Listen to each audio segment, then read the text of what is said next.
उच्च न्यायालयानं मतदानासाठी अपात्र ठरवलेल्या 1108 प्राथमिक दूध संस्थांपैकी 44 संस्थांनी रविवारी ताराबाई पार्क येथील गोकुळ कार्यालयात जाऊन चेअरमन नावेद मुश्रीफ यांना निवेदन दिलं। दूध संस्था बचाव कृती समितीच्या वतीनं हे निवेदन देण्यात आलं। निवेदनात संस्थांनी म्हटलं आहे की त्या अनेक वर्षांपासून नियमितपणे गोकुळात दूध पुरवठा करत आहेत।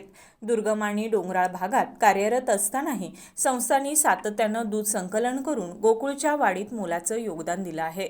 मागील निवडणुकांमध्येही त्यांनी नियमानुसार मतदानाचा हक्क बजावला असून लेखापरीक्षण आणि आवश्यक कागदपत्रांची पूर्तता वेळोवेळी केली आहे। मात्र सहाय्यक निबंधक सहकारी संस्था कार्यालयांमार्फत काही संस्थांना अवसायन नोटीस आणि मध्यंतरी आदेश देण्यात आले आहेत।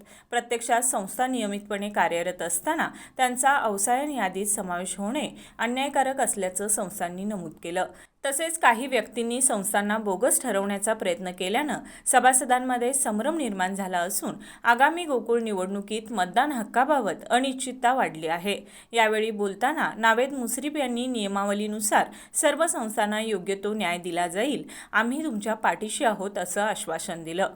दरम्यान मतदानाचा अधिकार मिळावा यासाठी सोमवारी सकाळी 11 वाजता धैर्यप्रसाद हॉल येथील जिल्हा सहाय्यक निबंधक दुग्ध विभाग कार्यालयावर 1108 संस्थांचा मोर्चा काढणार असल्याचं उपस्थित संस्थांनी सांगितलं।